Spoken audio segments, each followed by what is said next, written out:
Buenas tardes, buenas noches. Eh, Vamos a darle tiempo a las personas para que puedan ir ingresando al vivo. Eh, Así que vamos a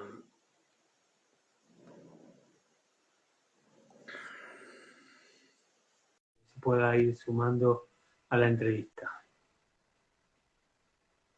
Vamos a darle un poquito de tiempo a las personas que se quieren ir sumando, así pueden participar de la entrevista y disfrutarla. Digamos. La idea es que puedan enriquecerse con esto que estamos, eh, esta entrevista que voy a hacer hoy, que la verdad que estoy muy contento, me resulta súper interesante este tema de que se habla poco. Así que cuando Ornella, ahí le mandé la invitación a Ornella, ella se tiene que sumar, cuando se sume comenzamos con la entrevista. Eh, Faltan unos minutos, ingresé unos minutos antes también para que pudieran eh, para que pudieran darle tiempo a ir ingresando.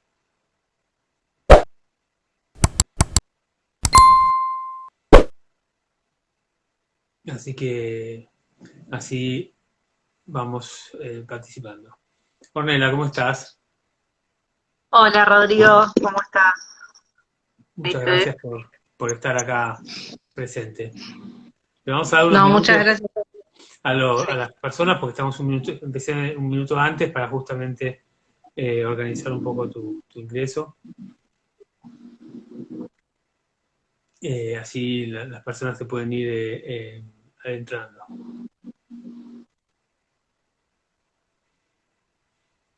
¿Qué hora es ya? Falta un minuto y empezamos. A mí me gusta ser puntual. Me gusta empezar puntual Dime. y terminar puntual.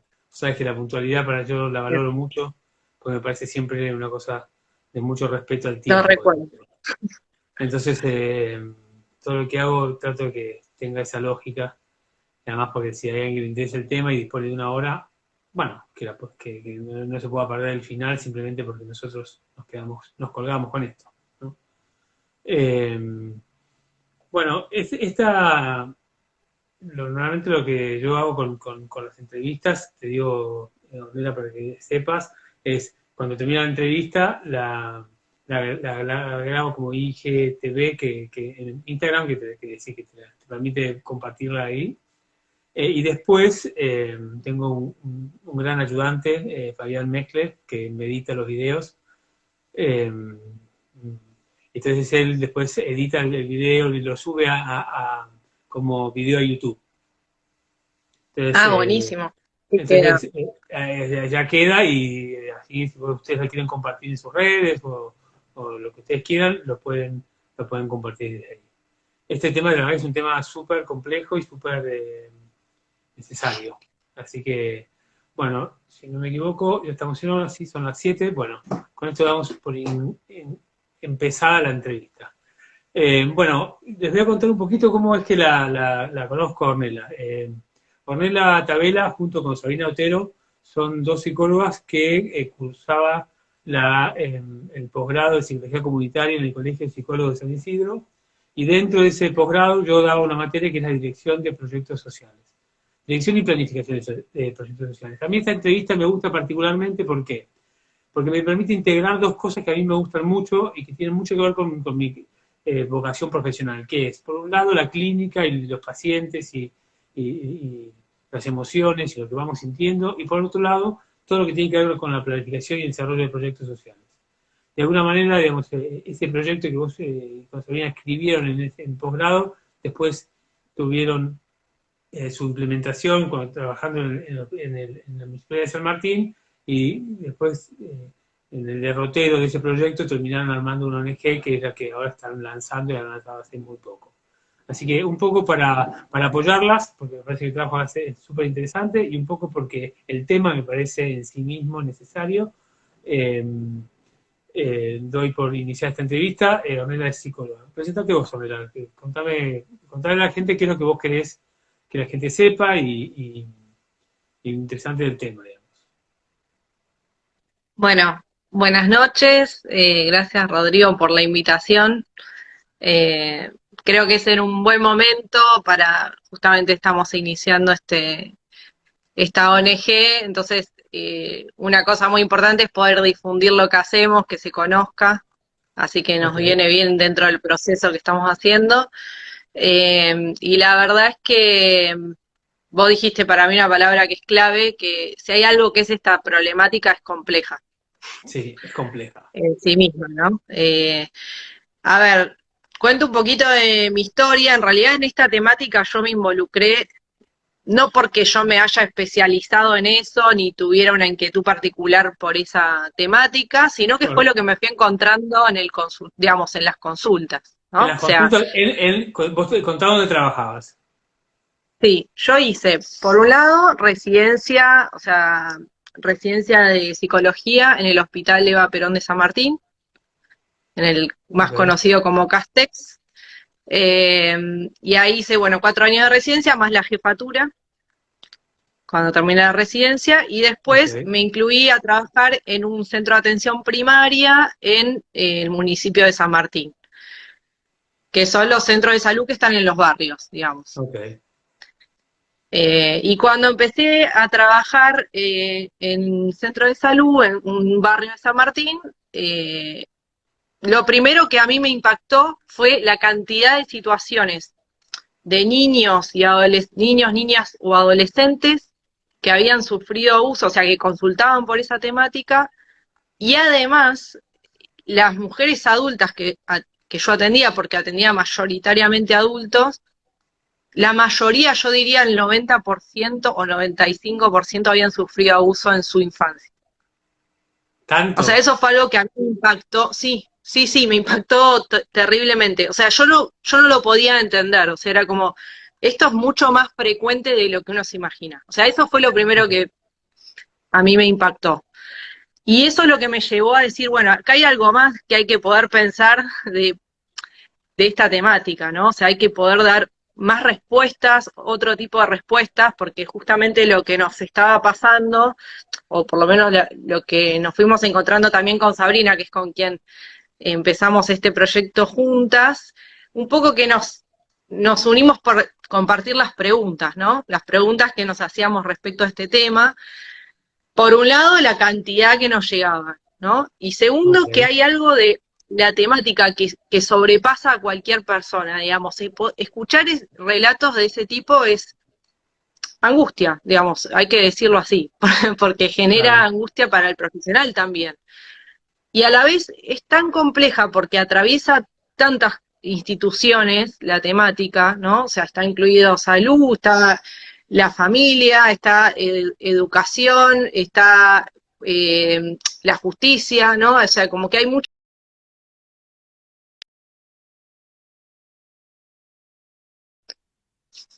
A ver, Perdón. ahí está. Sí, Eh, se colgó con un lo segundo. cual era algo, sí, Sí. ahí se escucha. Sí, perfecto, sí. Bien. Eh, con lo cual, bueno, era una temática muy, muy compleja que nos resultaba que atención individual en consultorio era muy acotado como respuesta. Okay. Que era lo que hasta ese momento la respuesta que, o por lo menos la que Ahora, yo me fui encontrando, que me daba cuando llegaban las una consultas, pregunta, sí, Ornella. ¿Cuáles son los problemas que tiene una persona? Que cae, por ejemplo, un niño que en este momento está siendo abusado, ¿no? mm, Y es identificado como tal de la situación. Es decir, te llega porque alguien identificó que ese niño es abusado, lo cual ya es un avance. ¿Cuáles son los principales problemas que se encuentra un niño cuando se reconoce un abuso y tiene que salir a hacer algo con eso? ¿Qué es lo que primero sucede? Te voy a pedir, como que Daniela, que subas quiere un hacer. poquito la cámara porque te veo la frente por la mitad. A ver, déjame ver si puedo entender. Sí, ahí está. Dale, sí. Perdón, Rodrigo, ¿me podés repetir la pregunta? A ver Claro, si... cuando vos decís, cuando llega un chico a un servicio, a una atención primaria, a un Sí. psicólogo, ya digamos, con una duda y una pregunta sobre que hay abuso, ¿no? Es Ujú. decir, que de alguna manera ya se sortió el primer problema, que es identificar que hay, ¿no? Porque hay un gap entre que el chico es Sí. abusado Bueno, y se identifica que es abusado. Entonces, el primer punto es, sí, eso, ¿cuál es el principal problema que tiene un chico o una madre o un adulto? Porque a veces las madres también participan de alguna manera, son cómplices de estos abusos, se dan diferentes situaciones. La primer problema que tiene digamos, un adulto responsable que quiere terminar con esto. ¿Cuál es el principal problema que se encuentra? O los principales problemas que se encuentran. bueno, en principio es esto, cuando se detecta una situación de abuso y sobre todo cuando está aconteciendo en ese momento, lo Sí. principal es hacer la denuncia. ¿Es hacer la denuncia en dónde? Bueno, hay varias instancias donde se puede denunciar, se puede ir, depende también en qué localidad, en Provincia de Buenos Aires, se puede ir a las comisarías de la mujer y la familia, Ok. recomendablemente esas comisarías, o se puede ir a la misma fiscalía. Esto es un dato, digamos, como para que la gente sepa, pero el Ministerio Público de la Provincia de Buenos Aires, si uno entra a la página, ahí te dice los departamentos judiciales donde se puede ir a denunciar, las oficinas de denuncia, e incluso ahora en pandemia, esto es un dato que está bueno que se sepa, se puede bajar una aplicación que se llama Mi Seguridad, donde se puede denunciar a Ah, través de una aplicación. Sí. ok. Ah, eso es súper Eso en interesante. Provincia de Buenos Aires. Sí. Es Eso se súper implementó en interesante. pandemia. Sí. Y, me encanta porque la pandemia viene a traer tecnología donde no lo hay, ¿viste? Se están obligados y estamos avanzando en el sentido de dándole accesibilidad a cosas a soluciones que estaban ahí y no las estábamos usando. Que la gente pueda tener una aplicación, que desde la aplicación hace una denuncia a alguien que está en una villa y que una fiscalía le parece ir a la luna y la comisaría es un lugar no deseado, una aplicación parece una cosa muy próxima. Ujú. La verdad que es una buena forma, ¿Cómo se llama digamos, la hay algo aplicación? muy, mi seguridad. Mi seguridad, ok, interesante. Sí, igual si entran a la página del Ministerio Público de la Provincia de Buenos Aires, que es Sí, mpb.gov.ar, creo que es, ahí está toda la información. ok, Incluso también figuran mails de cada departamento judicial donde también se puede hacer vía mail ok, la perfecto. denuncia. Ok. Sí, porque esto igual me parece muy importante resaltarlo en este contexto particular de pandemia, donde si uno ve las estadísticas, quizás hay menos denuncias. De por sí ya la temática de abuso sexual hacia niños, niñas, adolescentes, hay una subdetección, o sea, hay un porcentaje muy chico que se denuncia. Un 10% se estima que se denuncia. De todos los abusos, de todos los niños abusados, se denuncia el 10%. Solo, solo el 10%. ¿Por qué? ¿Cuáles son las razones que vos encontrás que no denunciamos cuando un hijo o un sobrino es abusado? Bueno, hay múltiples razones que hacen que primero que es un tema que siempre está, ¿cómo decirlo?, bordeado por el secreto. Bien, Siempre de eso no se habla. Por eso digo, para mí, que se pueda hablar de esto en una charla como esta, digamos, ya es sí un acto de poder romper esa barrera del silencio, digamos, ok. porque siempre hay algo del secreto dando vueltas. Y Porque, vamos ahí, cuando hay secretos es porque se está cuidando a alguien. ¿A quién se está cuidando? Al niño no. ¿Qué a se ver, está cuidando ahí? el abusador implementa un montón de estrategias Sí, de manipulación para que el niño o la niña no cuente lo que está ocurriendo, ok. ¿no? O sea, le, múltiples tipos de amenaza, o sea, puede ser, no sé, le va a pasar algo a tu mamá, a tu hermana, o le voy a Ok. hacer esto mismo que te hago a vos, a un primo, a una hermana. Es decir, que hay Eh, secreto por miedo. exacto, sí. Esa es una de las razones. Y además hay toda una forma en que el abusador genera manipulación en la víctima que la hace sentir que es partícipe de, digamos, como lo hace a través, en general, cuando son niños, a través del juego, Claro. es un juego, digamos, pero lo hace pasar Hazte como de si cuenta fuera que es un un juego. juego. Ok. Exacto. Es la forma de atrapar al niño, de manipularlo. Entonces el niño no sabe diferenciar si está, ¿no? O sea, lleva todo un Sexualidad proceso de de juego. Ok. entender. Siente que está jugando de alguna manera. Entonces también los niños muchas veces se sienten culpables de Ok. lo que, o sea, por la misma manipulación que genera el abusador. Ok. Este, o esto, si vos contás, a mí me va a Está pasar bien, pero en algo, esa si vos instancia que contás, vos me estás contando es la sí, instancia en donde el chico todavía no lo contó a nadie y no hay ningún claro. adulto que esté en condición de saber que eso está sucediendo. A mí lo que me preocupa es cuando Es se sabe y no difícil. se denuncia. Ujú. Bueno, ¿A ahí quién hay se está algo importante de protegiendo? saber. El tema es así, que esto también es importante saber. Los abusos en la infancia, el 80% Sí. son intrafamiliares. Es decir, es un padre, Eso un abuelo, un tío, un padrastro, un primo, un es amigo alguien del cercano padre. conocido. Exacto. ¿Hay Entonces hay abuso pactos sexual de infantil sí, realizado por mujeres? hay, pero son muy pocos o por lo menos a mí no me ha tocado en mi experiencia conocer y sé que es muy bajo el porcentaje, o Bueno, sea, debe ser es todavía abismal. menor. Es decir, si cuesta denunciar esto, me imagino Sí. la denuncia sexual de una mujer debe ser mucho más difícil de denunciar. Ujú. Interesante. Bueno, ¿Y a el quién hecho están de que sea defendiendo? intrafamiliar hace difícil también, o sea, hay como múltiples causas, o sea, por eso digo que es tan compleja la temática que hay que poder pensar en todas las variables que interfieren. A ver, primero cuando una persona dentro de la familia se entera que alguien muy cercano está realizando eso con o sea, no sé, una madre que descubre que la pareja está abusando de su hija, digamos. Es algo, pueden pasar múltiples cosas, ¿no? O sea, pero muchas veces, no es siempre, pero muchas veces el abusador también ejerce violencia de género contra esa mujer, ¿no? O Ok, sea, y hay todo tipo de sometimiento y dependencia de esa persona a nivel material, porque digo, a veces el hombre es el que lleva, o sea, el que ok, mantiene la familia, con lo cual romper el silencio implica muchas cosas para esa madre, ¿no? O sea, ok, que además está en un momento, también si sufre violencia, está en un momento de fragilidad, de aislamiento, porque se sabe que las mujeres que sufren violencia están aisladas de otros vínculos de apoyo, ok. con lo cual es muy complejo, digo, cuando son intrafamiliares, una de las cosas claves es que quien realice la denuncia o pueda detectar sea una institución tercera.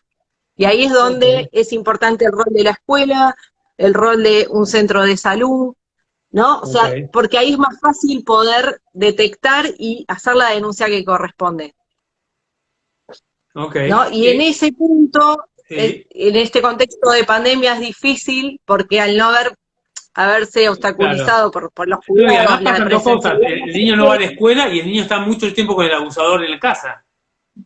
Así, hay exacto, niños y que durante esta pandemia vivieron un infierno. terrible. O sea, si ya de por sí lo que vive un niño que es, está siendo abusado por alguien, por un familiar, es no encontrar salida, imagínate si está las 24 horas encerrado con esa persona. O sea, eh, no sé, no me puedo imaginar lo que debe ser pasar por eso, Ok. digamos. Entonces, Es muy complejo en una la vez que, pandemia. Sí. un paso más, una vez que Sí. acá una persona decía que el niño no cuenta, ¿no? Que no cuenta, vamos a volver a la pregunta, un segundito, dice, el abusador también sabe que ese niño no lo va a contar, dice, Porque, ¿no? Conoce a ese niño. Tengo que bajar ¿Mm? esto. El abusador dice, sabe que ese ¿Mm? niño no lo va a contar. De alguna ¿Mm? forma, los abusadores conocen, saben detectar el niño abusable. Hay como, conocen, reconocen sus víctimas. Tampoco es que un abusador abusa de cualquier niño. Tiene que identificar que el niño está vulnerable. ¿Qué pensás Sí, de esto que hay estoy ciertos diciendo? factores, sí, no sé, no tengo una posición clara respecto a eso, me parece que puede pasar, digo, una de las cuestiones que se habla siempre es que puede pasar en cualquier contexto, en cualquier clase social, en cualquier Sí, sí, sí, familia, claro. digamos. Pero en general, Este, digamos, yo pienso que, no sé, el abusador per se, que es una persona abusadora, es una persona, como buen perverso, distingue el débil, reconoce dónde tiene más posibilidades. Y probablemente se el meta tema con es niños que que están más justamente protegidos, estamos menos hablando de mirados, más niños. aislados. Ujú. Pero digo, ya de por sí estamos hablando de una población, un sector de la población que ya de por sí depende del adulto, ¿no? O sea, el niño o Claro, adolescente ya de por sí está en una posición de vulnerabilidad, ¿no? O sea, por ok, eso siempre el abuso sexual es un abuso de poder, ¿no? O sea, ok, siempre hay una disimetría, digamos, una simetría de poder entre el ok. que abusa y el que es Y, víctima, ¿no? una vez Y que, se aprovecha de eso. una vez que se hace la denuncia, Sí. ¿cómo sigue eso? Bueno, ahí arranca. A ver, de por sí, a ver, la denuncia es fundamental en un punto, que primero permite proteger al niño, ¿sí? Porque a partir de que uno hace la denuncia, se pueden intervenir los otros organismos para proteger, por Sí, ejemplo, lo que si se vive llaman con el medidas de abusador, abrigo. hacer una solución. Claro, lo que se llaman medidas de protección, ¿no? Ok, Eso, digamos, en general se toma es la justicia civil la que se encarga de eso, que son las restricciones perimetrales, una ok. exclusión del hogar, en cada caso. Lo más, o sea, cuando uno detecta un abuso que está ocurriendo en ese momento, lo principal es que ese niño deje de estar en contacto con el abusador. O sea, eso es lo más urgente en ese momento. Ok. Después vienen todas las otras etapas, ¿no? Pero si uno detecta y ese niño está conviviendo o sigue en contacto con el abusador, lo primero que hay que hacer es Es eso. Y para separarlo. eso la denuncia es fundamental, digamos. O sea, para eso que Ok. haya una denuncia es fundamental. A la vez de que simbólicamente para ese niño o niña, digamos, que se esté denunciando, es reparador. O sea, Sí, y pone en en el palabras punto que lo que donde está viviendo, que lo que está viviendo no es es dañino para él. exactamente, y que es un delito, o sea, se nombra como tal, ¿no? Porque el abuso, en todas sus formas, porque el abuso sexual va desde mostrarle pornografía a un niño hasta Claro. eh, una violación, o sea, de todo ese rango, digamos, o sea, Porque todos son empieza por formas, un lado.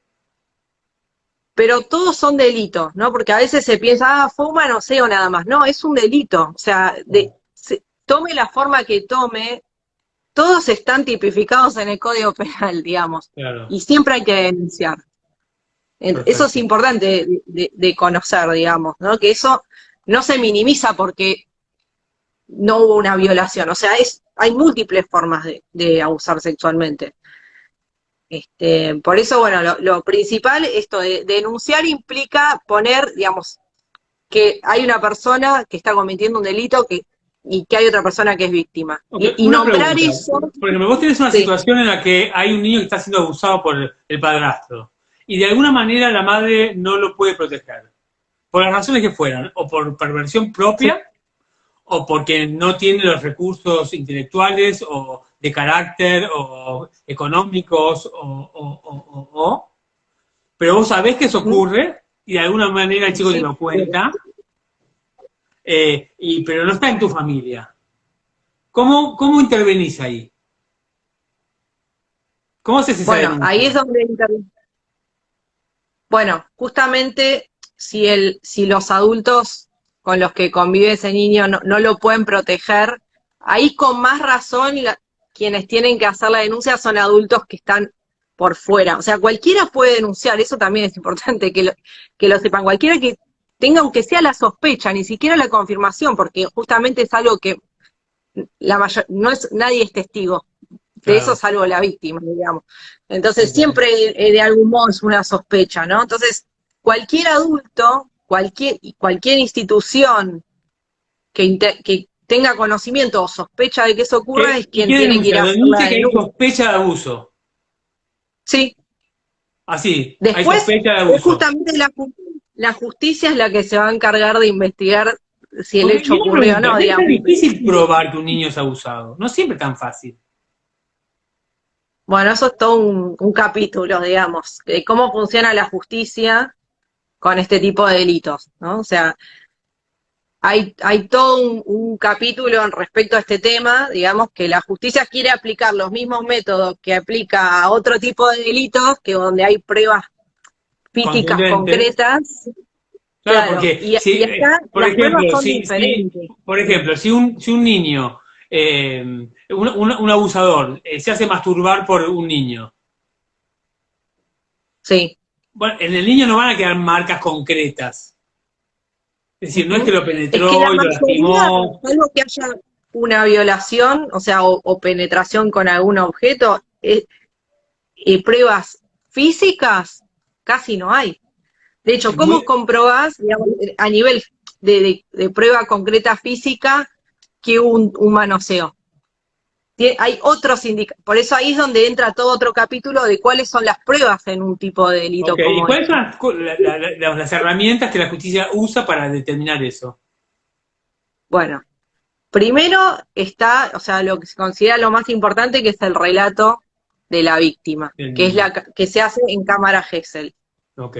¿sí? Que se entrevista, y la idea de la cámara Gesell es que justamente el niño no tenga que contar una y otra vez lo mismo. O sea, que se evite la revictimización. Entonces se realiza una entrevista en un determinado contexto, esa entrevista es grabada y el niño ya no tiene que volver a contar lo mismo, Ok. ¿no? O sea, en este punto, y justamente como no hay testigos, el relato de quien lo vivió es digamos, una de las pruebas fundamentales dentro del proceso penal, ¿no? Ok, porque acá hay que Ahora, la agregar una cosa complejidad que, que eso tiene, sí, sí, acá hay que sí, agregar una cosa que me parece muy importante, que es que un niño que todavía no tiene inscripta la sexualidad, porque no entró en la etapa, digamos, en la adolescencia, donde su propia sexualidad está en movimiento, no tiene registro de la sexualidad en el aparato psíquico, en el lenguaje. Entonces, no se puede imaginar cosas que nunca vio y que no puede pensarlas. Con lo cual, me parece que uno de los registros es que cuando el niño habla de cosas que solo las puede contar si las vio o las vivió. Ese es el primer registro. Es decir, si un niño dice no porque le salía un juguito blanco del pene, bueno, ningún niño de 6 años, si puedo no vivió esa inventar, experiencia, si no puede lo contar vivió. una experiencia así. Decime Exacto. qué pensás de esto que estoy diciendo. Es tal cual. O sea, justamente, digo, en muchas situaciones lo que se piensa es el niño está mintiendo, inventando. Sí, Muchas veces se cree eso. ok. Eso es lo peor que se puede hacer, porque justamente hay cuestiones de la sexualidad adulta que el niño no puede comprender, y si está contando determinadas cosas es porque estuvo expuesto a algo que no está dentro de su conocimiento, o Ok. sea, de la sexualidad. El niño tiene su sexualidad, pero esa es la sexualidad adulta. O sea, si uno ve que un niño usa determinado lenguaje o habla de ciertas prácticas que uno dice, ¿de dónde pudo haber sacado ese relato? ¿No? O sea, Y es una imposible que un niño pregunta. pueda... Un Sí. niño que presencia el acto sexual de otro, hay niños que están expuestos a la sexualidad o porque viven en hacinamiento o porque tienen padres que no toman la distancia suficiente. Es decir, es un niño que está acostumbrado a ver a los padres tener relaciones sexuales en la casa, por ejemplo. ¿Eso es abuso? ¿No es abuso? ¿Cómo se piensa eso? Tiene impacto en el psiquismo, Ok. digamos, porque es una irrupción de la sexualidad adulta donde, En o una edad sea, temprana. debería haber una barrera de la intimidad donde no la hay. Ok, No hay una intención de manipulación para utilizar ese niño en una práctica sexual como en el abuso, claro. pero sí se puede pensar que el impacto que tiene para un niño o una niña presenciar las relaciones sexuales de los adultos puede tener secuelas o consecuencias parecidas a las A que un puede tener abuso. un abuso. Ok, perfecto, interesante. Sí. Entonces, bueno, seguí contando. Estamos con el tema de cómo sigue una vez que la justicia interviene. ¿Mm? Bueno, por un lado está toda la investigación penal, ¿no? O sea, que es justamente donde se investiga y se empiezan a juntar las distintas pruebas que hay disponibles, digamos. El relato del niño en cámara Gesell es la principal. Pero después, ¿qué hay? Pericia psicológica del niño o niña, donde se evalúa el daño psicológico, por ejemplo.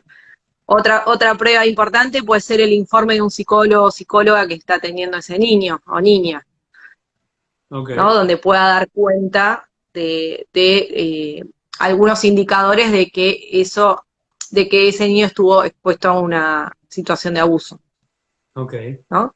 Después puede haber también declaraciones de familiares, de personas allegadas, eso lo va determinando la justicia, pero básicamente son esas las pruebas que se utilizan, o sea, no hay una prueba física la mayoría de las veces. Después, obviamente que hay un adulto que conoce un niño, por ejemplo, que vos ves un niño que está de determinada manera, cuando comienza a ser abusado, ese niño me imagino que cambia en sí mismo, porque está viviendo una experiencia traumática.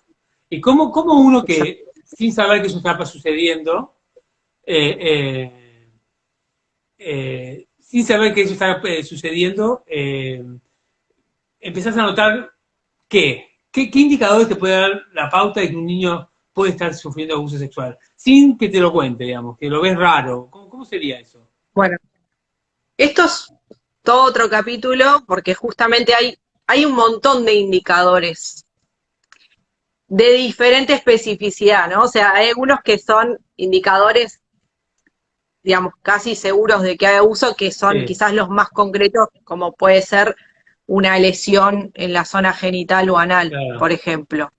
O sea, o el relato de un niño o niña de que está pasando por eso. Esos son como los indicadores más específicos. Pero después hay indicadores más inespecíficos que son, diría, es un universo, son un montón, digamos, no sé, darle el tiempo para explayarme en todos, pero hay algunos que son como de mayor probabilidad, digamos, o que son más específicos que otros, ¿no?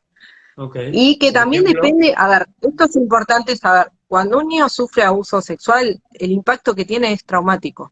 O sea, para cualquier niño, niña o adolescente, atravesar por un abuso sexual genera un impacto traumático. Y las secuelas van a ser toda la vida. Después depende cómo se acompaña, si se le creyó en el momento, si se actuó a tiempo, eso obviamente va a disminuir el daño. Bueno, pero siempre el impacto. Una pregunta si en Argentina prescribe la causa de abuso sexual. Bueno, es una buena pregunta, porque justamente hubo modificaciones en las leyes respecto a cuando prescribe. Hubo 2 modificaciones en las leyes para que se pueda denunciar, por ejemplo, cuando el niño ya es adulto, o sea, después en la edad adulta pueda denunciar en ese momento y se pueda, se pueda evaluar o se pueda investigar ese abuso. Pero igualmente, no sé, sí prescribe, ¿sí? O sea, a pesar de estas modificaciones que hubo, cambian los tiempos, pero sigue prescribiendo. O sea, ahora ¿En cuánto tiempo prescribe? Es muy chino explicar eso, porque depende de cómo se interprete también. Porque creo que la última modificación que se hizo fue en el 2015, que dice que, digamos, cualquier persona que sufrió abuso en su infancia puede denunciarlo a partir de que es adulto y se empieza a contar a partir de ahí. A ver, lo importante es que ahora, no sé si saben que en Chile se logró que no prescriba. Hubo una lucha colectiva que se logró que los delitos de abuso sexual en la infancia no prescriban. Es todo, o sea, hay muchos movimientos que vienen luchando por esto, justamente entendiendo de que uno a veces puede llegar a contarlo cuando es adulto. O sea, hay mucha gente que lo puede contar recién en la edad adulta, entonces, y los daños son... Me ha pasado de escuchar gente que se dio cuenta que fue abusado de adulto. Es decir, que no había tomado conciencia, por ejemplo. Por los mecanismos de defensa. Por eso digo, digamos, termino esto para explicarle lo de la prescripción, que ahora se armó un movimiento acá en Argentina, siguiendo el movimiento en Chile, de varias organizaciones sociales, que se están uniendo para pedir a la justicia que se cambie esa ley y que no prescriban. Okay. Que sean como los delitos de lesa humanidad, o sea, Perfecto. que no prescriban. Y una pregunta, vos decías que tiene secuelas para el resto de la vida. ¿Cuáles para vos son las principales secuelas que tiene para una persona haber sido abusada?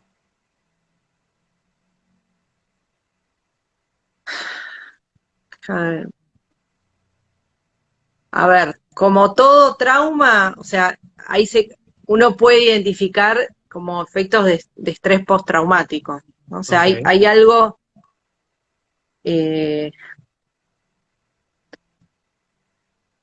cuando ese trauma no pudo ser elaborado en ese momento, o sea, se arrastra toda la vida, ¿no? Y se puede ver, o sea, a veces son ataques de pánico porque justamente no pueden procesar, o sea, irrumpe esa angustia, digamos, sin posibilidad de elaboración.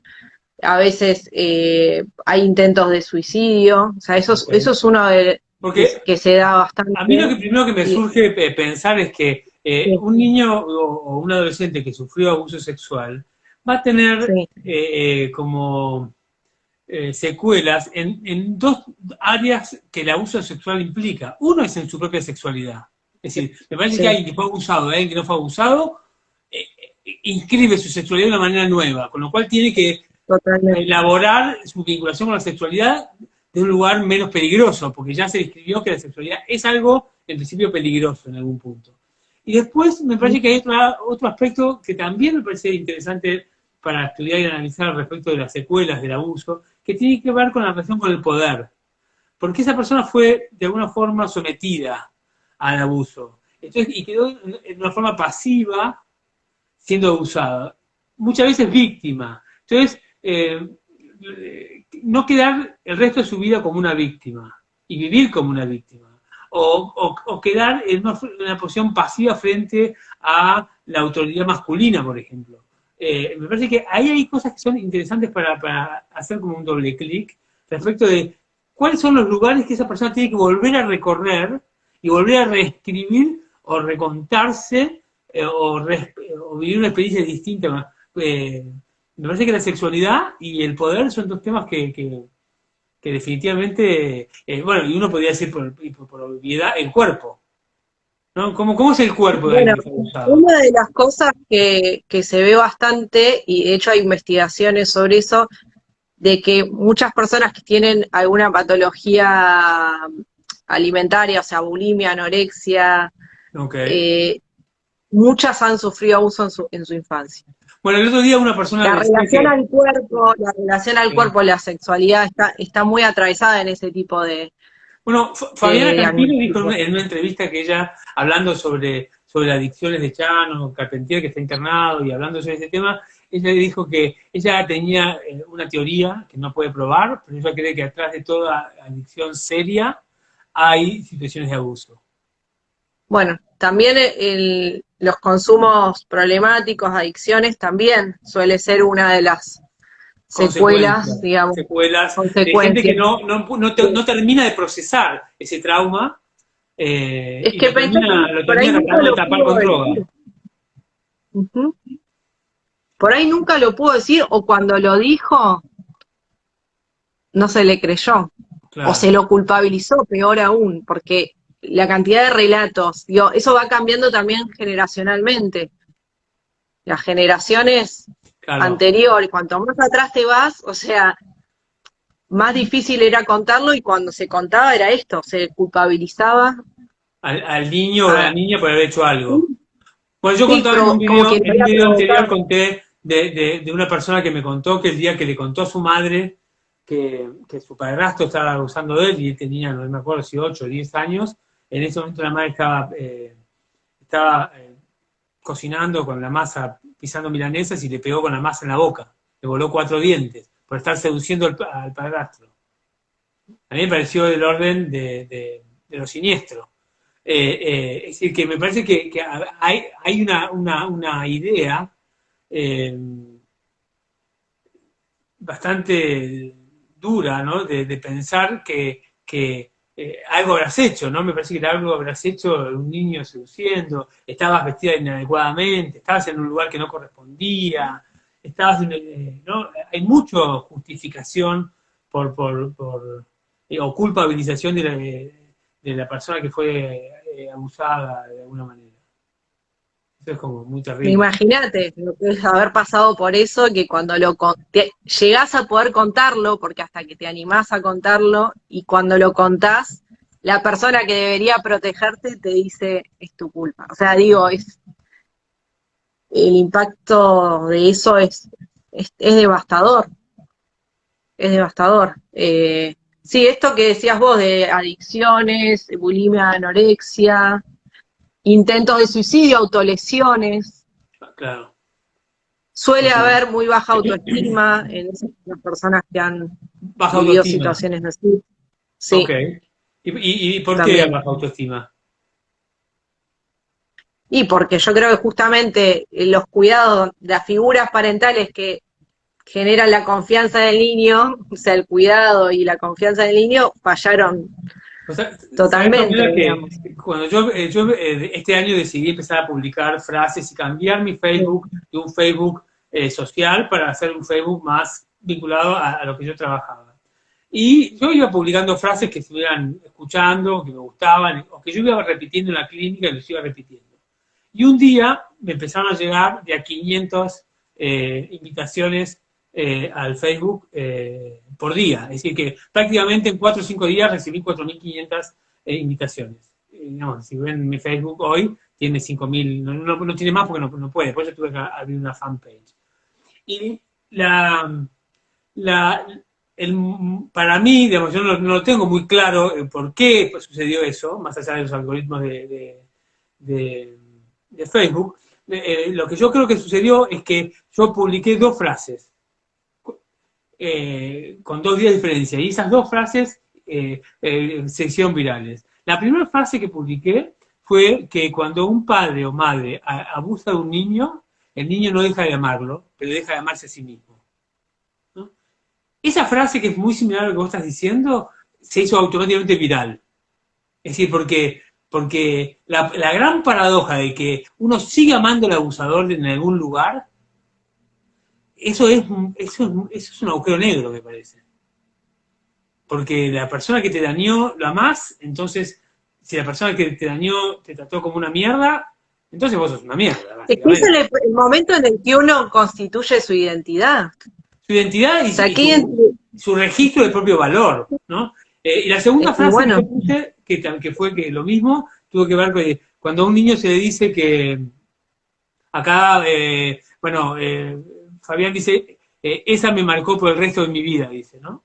Claro, es decir, el error, digamos, de no diferenciar la manera en que esa persona te trató, no habla de vos, habla del otro, ¿no? Eso es como darte cuenta que la manera en que tu padre te trató a vos y te abusó, no habla de lo que vos valés, habla de tu padre, no de vos. Y poder discriminar eso me parece como crucial, ¿no? Y la segunda frase que yo publiqué, que hizo también, yo creo que esas 2 frases fueron virales, fue cuando tu padre te dice que Papá Noel te va a traer regalos, que el 6 de enero vinieron los Reyes Magos y que el ratón Pérez te va a traer plata por los dientes, el niño cree sin dudarlo. Cuando le decís que es malo, feo o torpe, también. ¿No? Es decir, el niño es crédulo. Digamos, y gran parte, uno no, y dice, además son perdió figuras la fundamentales. inocencia, es cuando deja de creer. Uno deja de ser un niño cuando pierde la inocencia. Es decir, cuando básicamente deja de creer. Un vecino dice vivir en ambigüedad. ¿No? Sí, me imagino la ambigüedad de pensar esto del abuso y del amor de un padre o de un padrastro o un primo, ¿no? También hay muchos abusos entre primos. A mí me pasó en una sesión que una paciente recordó en la sesión que había sido abusada por su hermano, por ejemplo. Me acuerdo que medio se descompuso. Eh, y lo tenía olvidado, una mujer que arriba de 40 años. A raíz de una conversación eh, eh, que veníamos teniendo, en la cual yo intuitivamente le dije, un poco abusador tu hermano, a raíz de algo que me había dicho. Y cuando dije esa palabra, ella de golpe recordó. Porque yo notaba que había algo en el cuento que era raro. Viste que uno como terapeuta a veces eh, no lo puedes explicar desde la lógica, pero sentís que hay algo viscoso, que hay algo que no... yo, por ejemplo, cuando me pasa eso, mi manera de intervenir dice, no sé, esto que, fíjate, me sale decirte esto, fíjate cómo lo sentís o cómo te resuena. Puede ser, y mando una frase X, que es la que me parece en el momento, a ver cómo le resuena al paciente que me dice esto, ¿no? Y esto es como súper fuerte, ¿no? Eh, o ser Sí, abusado por un vecino, por ejemplo. Te dejan un niño bien cuidado y, sí, y esa persona abusa. es que igual las secuelas, más, o sea, también el impacto, el daño que ocasiona el abuso es mayor cuanto mayor vínculo hay con esa persona. Claro. Y el peor daño es cuando el abuso es un incesto, o sea, cuando es De un padre y una del madre. padre, Bueno, yo escuché una del vez padre un caso al legal hijo. de un tipo que lo habían metido preso porque le había cagado a palos a la madre. Y cuando investigaron, lo que pasa es que la madre abusaba del adolescente. Claro, el chico un día se hizo adolescente y en una situación de abuso no aguantó y la cagó a palos. Eh, sí, cuando más próximo es el vínculo, más duele, más no se entiende. Y a ver, Sí, porque hagamos hay el ejercicio. ambivalencia. Hagamos el ejercicio. Hay Sí. una película que a mí me gustó mucho, que trata esta temática, no sé si la viste, se llama El hombre del bosque. No, no la Bueno, vi. es una película que a mí me gustó mucho porque trata el tema del abuso desde la perspectiva del abusador. Es como, a mí me pareció una perspectiva completamente nueva. Me pareció súper singular esa película. O sea, súper recomiendo. Además actúan varios actores, yo soy un cero con los actores. Pero, como si no es John Penn, pero le pega el poste. Algún actor así muy, muy famoso. El Esa hombre película del bosque. El hombre del bosque. Sí, el hombre del bosque. No tiene un solo golpe bajo. Quiero aclararlo para que vaya a ver la película. No es que va a haber una situación de abuso y de violación de un niño. No, no tiene un solo golpe bajo. Sin embargo, es muy interesante cómo trata la temática. Y aprovecho esto para decirte, ¿cómo sería la perspectiva desde el abusador? Si tuvieras que decirle algo a un abusador, alguien que no puede dejar de abusar, pero que a la vez le pesa y que le gusta y le pesa, y que no sabe, y que probablemente también sufrió abuso o no, o simplemente le gusta la situación de poder. ¿Cómo, ¿Qué le podríamos decir a un abusador respecto de esto? Qué ejercicio, ¿eh? Difícil.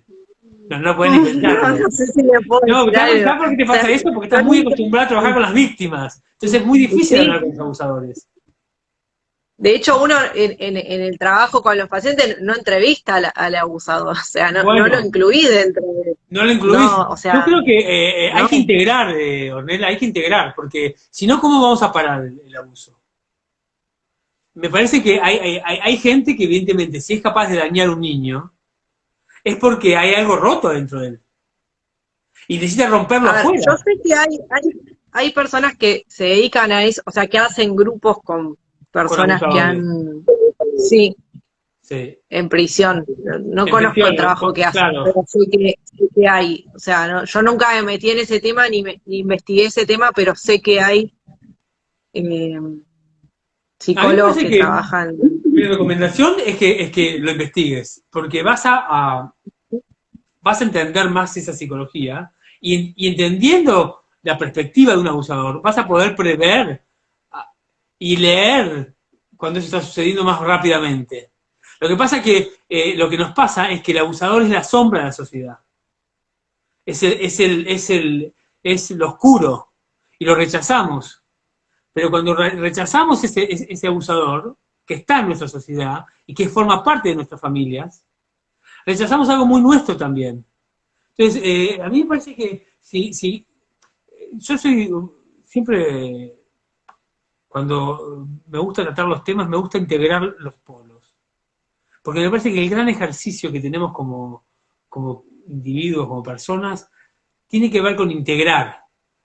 Entonces, no, es muy difícil que uno pueda trabajar la temática del abuso solo con las víctimas y sin los abusadores, sin entender qué les pasó, cómo es esa historia, cuáles son los detectores para que pueda parar. Hay casos, por ejemplo, de abusadores o de violadores, por ejemplo, que hacen cosas para ser agarrados, que se exponen a situaciones que después dicen, yo en realidad que no podía parar y hice esto para que me agarrara la policía. Yo lo he escuchado, por ejemplo. Así que en algún registro de salud mental que tiene en algún lado, hace algo para pararse a sí mismo, lo cual me parece súper doloroso y súper loco, no sé, me cuesta mucho pensarlo. Es de un marco mental muy ajeno a nuestra realidad. Pero a mí me parece que, que uno tiene que, es como, no sé, como hablamos del machismo, es decir, no se puede tratar de tener una sociedad menos machista sin los hombres. Las mujeres haciendo denuncias, es decir, eso no va a ser una sociedad menos machista. O sea, hasta que los hombres no nos incluimos en esos valores, no sucede. Lo mismo pasa con el abuso, me parece. Hay algo ahí de un abuso de poder que viene de generaciones, porque la violación se ha usado como herramienta de guerra.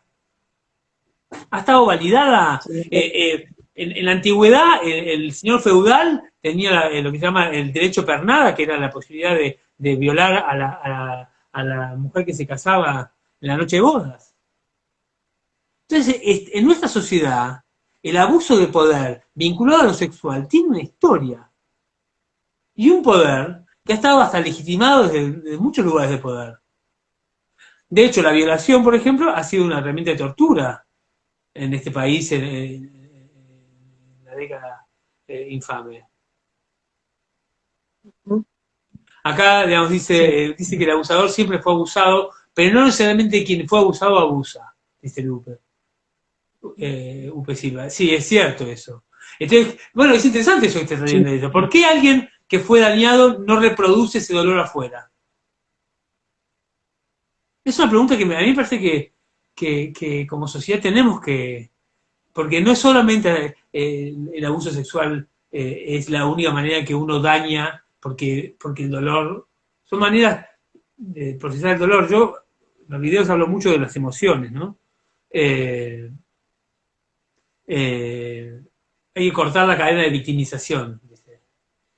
Bueno, hay algo ahí que hay que, como sociedad, tenemos que conectarnos más con las emociones. Si fui abusado, poder trabajarlo de tal forma que no necesito vivirlo, reproducir esa escena traumática para procesarla traumáticamente. Porque además nadie que abusa termina bien tampoco. Bueno, algunos terminan impunes, pero... Sí, el tema es que eso no es voluntario. O sea, esto es justamente una de las formas en que a veces tiene el impacto traumático es la repetición, ¿no? O sea, la compulsión de repetición, ¿no? Y a veces es, o la otra manera que se habla es de hacer activo lo que se pasó, lo que se sufrió pasivamente. Es un modo, es un intento de entender y elaborar eso que vivieron. Okay. Por eso digo, para mí, esto de, justamente, al ser una temática tan tabú, que no se habla, o sea, el no habilitar la palabra, o sea, justamente la palabra es una vía de metabolizar, de elaborar y procesar lo traumático. Bueno, justamente en esta temática. Ustedes desde Revelar, que ya lo hacían en la Municipalidad de San Martín, y en Revelar lo están haciendo desde la ONG, están haciendo grupos de gente que ha sufrido esas experiencias. ¿Cómo funciona eso y qué efecto tiene la gente que lo puede trabajar? Contanos un poco. Bueno, los grupos son grupos de apoyo, de orientación y asesoramiento legal. O sea, tiene 3 patas para familiares protectores de niños, niñas y adolescentes que sufrieron abuso. Eso tiene que ver, digamos, familiares protectores son los que justamente cuando el niño puede contar o lo detecta ese adulto, hace todo lo que está a su alcance para proteger al niño o niña. O sea, se entiende, o sea, diferenciando esos que a veces no pueden proteger, ¿no? O sea, serían los que van a hacer la denuncia, intentan proteger, bueno. Ok.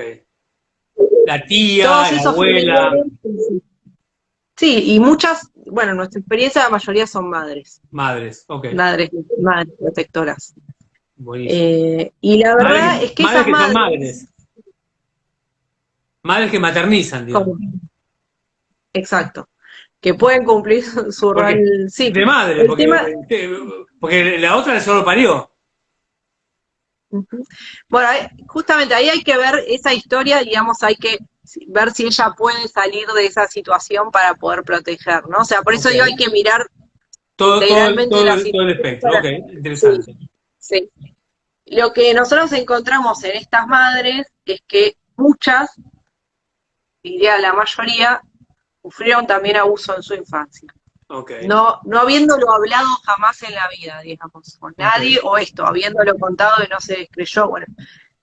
Entonces, esas madres nunca pudieron elaborar su propio trauma. Y cuando se encuentran que su hija le está pasando, o sea, imagínense, o sea, ya de por sí enterarte que un hijo o una hija está sufriendo eso, también tiene un impacto devastador, o sea, colapsa, y sobre todo cuando es intrafamiliar, ¿no? O sea, y si encima eso implica revivir el propio trauma no elaborado.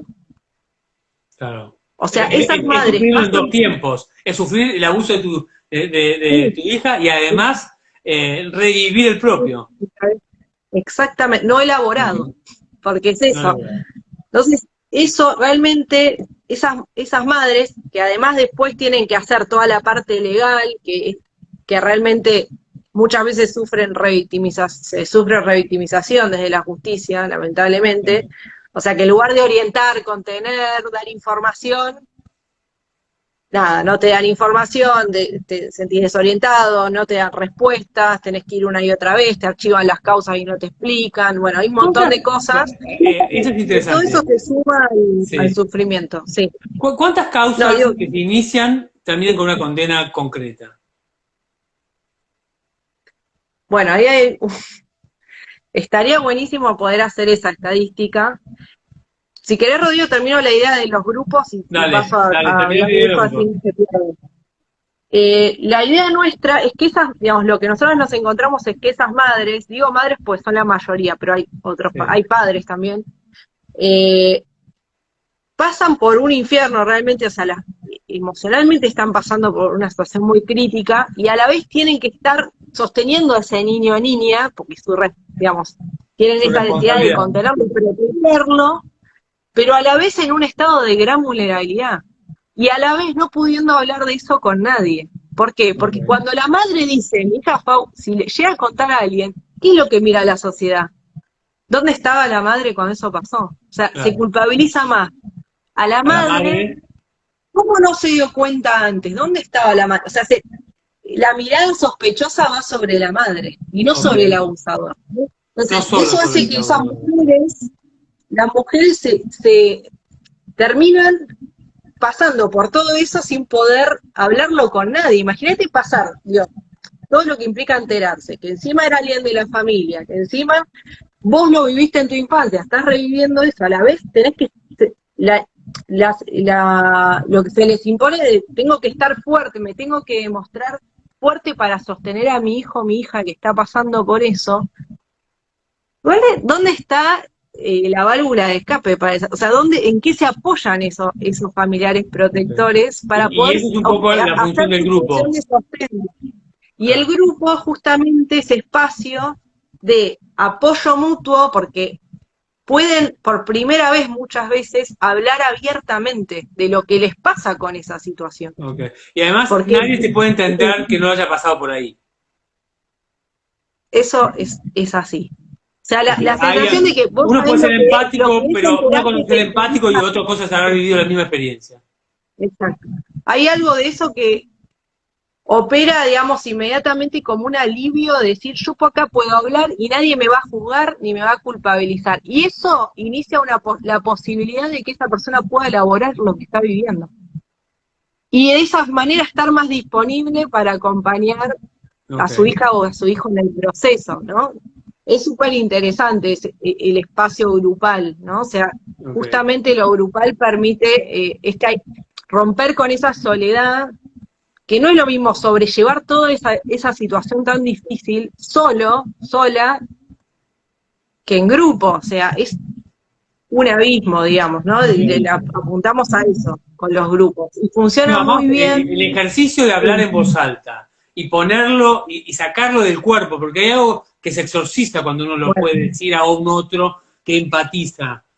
es Hay que, algo, hay Rodrigo, como ahí un déjame monstruo. decirte una cosa importante. Eso del sacarlo del cuerpo, nosotros lo que notamos, en algún momento vamos a hacer una investigación, porque Dale, esas cuando madres quieras. tienen enfermedades graves, muy graves orgánicas. Viste que yo te dije el impacto sobre los cuerpos. Ese es un Graves tema. cuerpos. El cuerpo de una mujer o un hombre abusado ¿Mm? tiene una rigidez. Tiene una. Hay algo acá en el pecho, no sé cómo explicarlo. Tendría que probarlo y investigarlo seriamente. Pero tengo como la teoría de que hay cuerpos que vos te das cuenta que tienen un dolor adentro que no lo pueden, tramitar y anclan los cuerpos. Yo siempre invito a todos los pacientes a trabajar eh, los problemas de diferentes aspectos, ¿no? Desde la emoción, desde el cuerpo, desde la espiritualidad, porque uno trabaja en diferentes campos, desde el conocimiento, uno va trabajando en diferentes campos, es más fácil generar un cambio y más fácil sostener el cambio cuando se mantiene. Y trabajar los cuerpos para mí me parece clave para trabajar las emociones. Hay algo ahí como clac. No, pero es realmente así. O sea, digo, eso de poder ponerlo en palabras y en el grupo para que deje de estar eso está encarnado en el cuerpo, algún efecto en el cuerpo tiene, ¿no? O sea, todo ese sufrimiento ¿Y cómo lo puesto podría en palabras. exorcizar ese dolor? Alguien que está trabado, que su vida no avanza, porque hay algo, un dolor, hay una desvalorización y hay algo que no se conecta con la abundancia de ningún tipo porque hay algo ahí que está pendiente. Digamos, ¿qué recomendás? ¿Cuál sería tu recomendación a alguien que tiene que terminar de darle otra vuelta otra mano de pintura al tema, ¿viste? Porque uno lo va trabajando, yo siempre digo que hay temas que trabajan por capas, ¿no?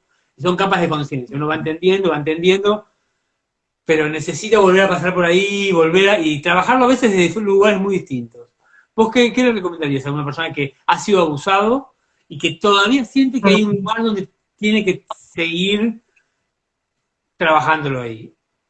Además de hacer terapia, que es lo obvio, ¿no? Que haga terapia y que vaya, digamos, lo siga Yo poniendo creo en que práctica. hay algo también de los canales, quizás no sabe la palabra ahora,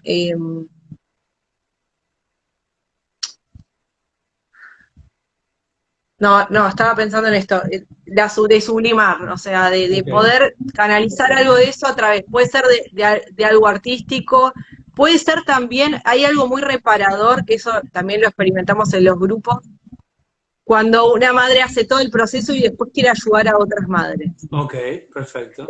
Hay algo de eso, de dar la vuelta, digamos, y Bueno, de hecho poder yo te ofrecer derivé algo una de sí paciente mismo como para ayudar a voluntaria los de, que... te derivé una paciente como voluntaria de Eso, Revelar porque a mí me parecía que trabajar con la organización que trabajara esto le iba a ayudar a seguir procesando esa temática, a darle entidad a su vida. para mí es algo como una resiliencia, digamos, ¿no? Poder capitalizar eso en algo que haga bien a otros y que ayude a que no pasen por lo mismo, no sé, creo que hay algo en eso reparador, A mí me parece algo reparador que sí. tiene que ver con el amor. Me parece que algo que tenga que ver, tal vez no es trabajar con niños abusados, pero sí es trabajar dando amor. De algún lugar. Me parece que el dar, porque la real necesidad del ser humano no es ser amado, es amar. Uno puede ser muy amado, pero si Sí, no ama está seco por dentro. Entonces me parece que la real pero yo necesidad pienso es que esas amar. personas Tienen que amar no han más. experimentado, pero no han experimentado sentirse amadas esas personas, o por lo Entonces menos la amar para ellos es experiencia un que... misterio. Entonces hay algo en Para el mí dar tienen que amor que pasar hay un la experiencia redescubrimiento.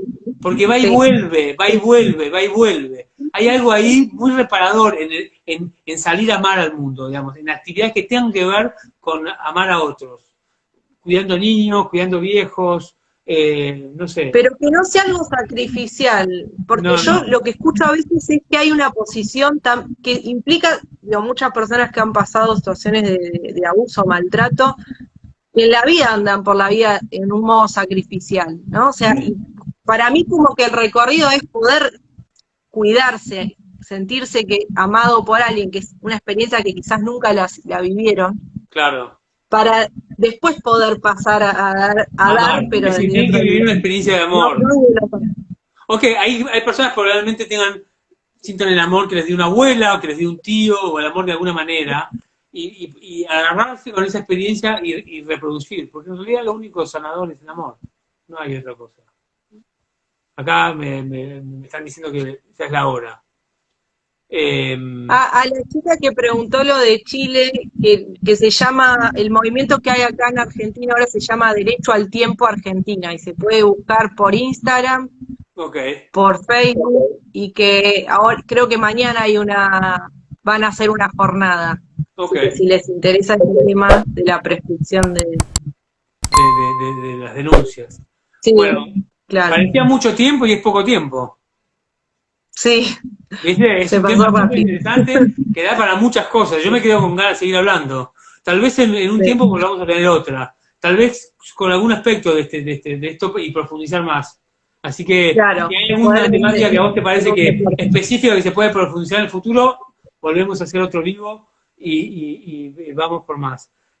Bueno, Nena, mil gracias por estar, mil gracias por hablar de este tema y por ponerlo en circulación, por sacar el tabú de sentirse dañado o sucio o malo porque te viviste una cosa así. En realidad sos un ser de luz, un ser de amor, que simplemente vivió una experiencia que, como dice el refrán, lo que no te mata te templa, te tiene que templar, te tiene que conectar con una experiencia de amor más pura, más clara, porque cuando conoces el desamor de esa manera, el amor está ahí para vos. Pero bueno, eso es una experiencia que cada persona tiene que transcurrir. Bueno, Ornella, Bueno, Rodrigo, gracias por la invitación y también si conocen a alguien que está pasando esto, o sea, que son bienvenidos a contactarse con la ONG. ¿cómo se contactan? ¿A través Sí. de qué? Y justo ahora estamos armando la página de Instagram, todavía no la tenemos, de Instagram y Facebook. Sí tenemos un mail, si querés Sí, decirlo al aire. lo digo, Sí, dice consultas arroba inforevelar.org. repetilo, ONG. repetilo. Consultas arroba inforevelar.org. Ok, bueno, buenísimo. Cualquiera que quiera contactarse con Revelar o quiera hacer una pregunta sobre el tema,